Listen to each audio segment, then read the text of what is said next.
It's like, you know what I'm saying, persistently, and then Victory Lap comes out, and they do the Victory Lap tour, which the start of it was Welcome to the West Festival in May of 2018, and so I was the only photographer on stage with him, and you know what I'm saying, it was just beautiful, and you know what I'm saying.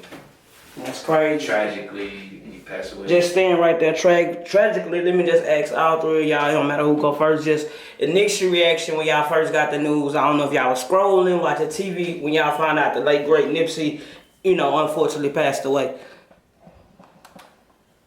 I hopped on my phone. Okay. And first thing popped up was Tre post. And I was like, Tre. Who y'all was rooting for? I ain't gonna lie, I already knew Jeezy had it. You knew Jeezy was gonna win? Okay. I was Team Snow too, but I just, I like Gucci too, but I just, I'm a fan of hip hop shit. You know how that shit go. What about y'all? Who y'all had in the battle? Or y'all don't want to say? Musically, there's So no. I've got some Gucci and I've got a whole lot of Jeezy. Okay. Say a whole lot of Jeezy. Wow.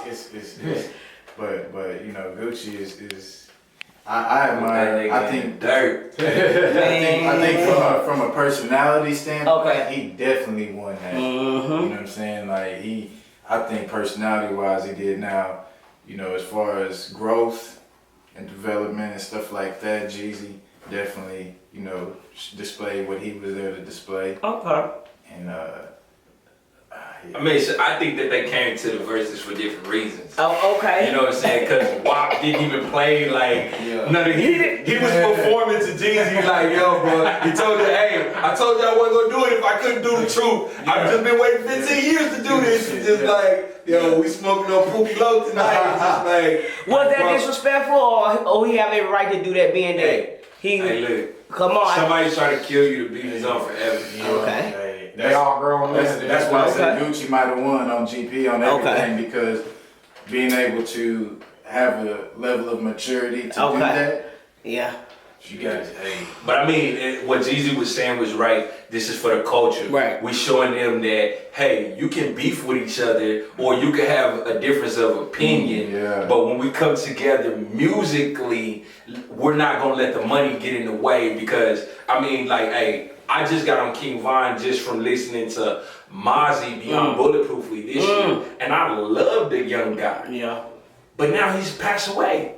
Right. So all of this stuff that he's been doing, I don't get no more King Von records. Yeah. You know what I'm saying? You don't get no more. I don't get to listen to Mo3 no more. Yeah. You know what I'm saying? So it's like, you right about that, bro. That's why I said it's inevitable. So whatever that you put out, it's gonna come back to you. And it's unfortunate, but that's what I'm saying. Like, why people mad at Gucci? Like, bro, like, regardless of the situation, these people came to try to take my life. Regardless. I defended myself. I'm never gonna feel bad for that. Right. I wasn't even out in the streets. Y'all came into this home. Right.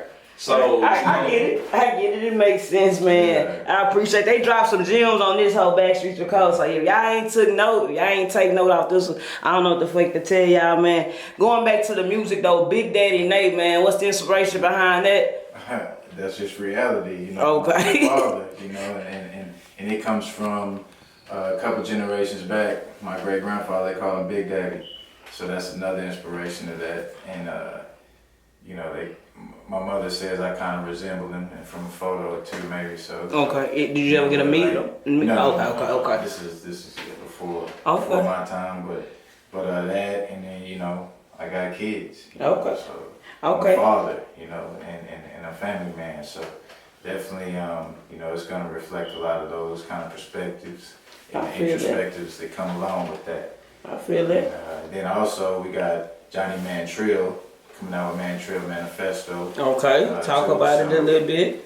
That, he got a single that's finna come out, FaceTime, with and the late. Okay. So that's gonna be fire right there.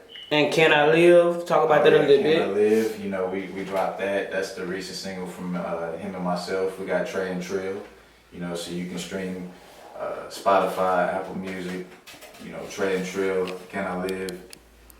2K21 produced by Keach. Pull Up is also produced by Keach. Keach, that's great.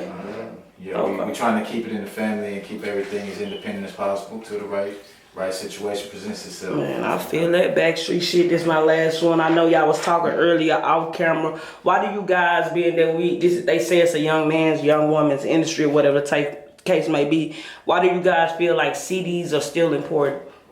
I would say because hand to hand, it's another way to interact with people, you know, and it's a personal way. And like I said, I gave away probably 10 recently. Other people just that I felt, you know, would appreciate it. And definitely they did. You know, and if you got your music streaming anyway, it turns into a collector's item at some point. You know, big facts. Or if they don't like it, it may turn into a coaster for all you know.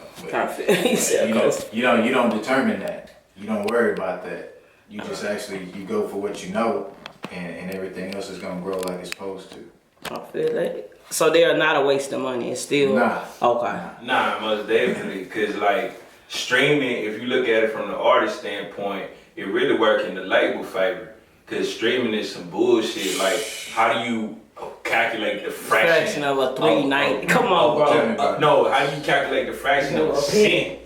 Like, come on, like this is worth 0.40 cent. Like, bro, I had 1 billion streams. Which you mean that's supposed to be, you know what I'm saying, umpteen some dollars. Right. And then they just released this one thing where they saying that you could give Spotify more the percentage of your royalties and they'll put your music to the front. Yeah. But it's like, okay, what does Spotify say? Okay, we're cutting this platform. We don't. They're still gonna get it. So it's like when it comes to the medium, you know what I'm saying? Point, bro. If you think about it, especially in street terms, hey, some people that you gonna come get, they gonna come get that whole thing. But some people only want the nicks, you know what I'm saying? So if you listen to most album with the streaming, people only go in and listen to what they want to listen to. Gotcha. You listen to the whole thing and say, okay, I like 2, 3, and 4. So that's why you'll see people numbers be like, this single got 1 million streams, but the album went double sunflower seed. You know what I'm saying? So so is that still like a flop nowadays? It's not a flop because we're talking about forever. Okay. You know what I'm saying? So it's like, but a lot of people, a lot of artists have become lazy because it's like Roddy Ricch had just said it. Y'all expect me to put out music every quarter when I'm living my life. And that's why all of it be sounding the same. So back in the day, it would be one album, maybe one mixtape a year, right? And you know what I'm saying, and give them time to learn and talk about stuff and do other features and different type of stuff like that. But we live in such a rapid society. You even see it with photography and videography. That people, when they want the content, I want it right now. Right. I don't care how it looks, just give it to me. And you know what I'm saying? It's just like, bro, like it doesn't work like that. So do you think that's staying right there real quick? Do you think that's why Kendrick them take so long to drop music? Because they're not caught up in the right now, I gotta put it out quick like Roddy Ricch, or is it just... They're owners. Okay. So when you're owners, you can move it on speed. Yeah, thank you. And you got your fan base, you know what I'm saying? You got your core. Yeah. Okay. Like, you know, some people, they don't have, I mean, just like look at Cupcake Freak. You know what I'm saying? Like, she doesn't have a deal. She don't even got a manager, or I mean, she got a manager, but not an assistant. Like, she do like, you know, do numbers. But she not on no deal, but she got her fan base, and she doesn't try to go outside of her fan base to bring in more. It's like, hey, if you fuck with me, you fuck with me. I feel but some people still want to listen to CDs in their car because they might drive a hoopty or whatever. They might drive a hoopty, man. That's crazy though, because in the automotive industry, the newer cars are going away from CD players. So that's why having USB, the jump drives, is another good thing too, I think, because every car is gonna have those from now on. So I feel that, man. Big Backstreet shit, man. We was rocking and rolling, man. I appreciate all y'all. Man, I ain't gonna even lie, y'all did a great ass interview. Could y'all plug y'all IG, everything, where the people can tap in with y'all at? Yeah, definitely. Oh yeah, shit. Mine, you can go follow me on Instagram, KEECHI_LEBERACE. Keach Liberici. And on Twitter, Keydamo Will, you know what I'm saying? Okay, man, y'all tap in with the homie. Me? Nah. Oh yeah, Akashic Photos. AKA SHIC_PHOTOS. Y'all tap in with the homie, man. For real. He was dropping them gems on y'all ass. For real. Yes, sir. And then at G Class Music on Instagram. And then N.A.Tre, N.A.Tre on the gram as well. That's me, N.A.Tre. G Class, baby. Yeah, make sure y'all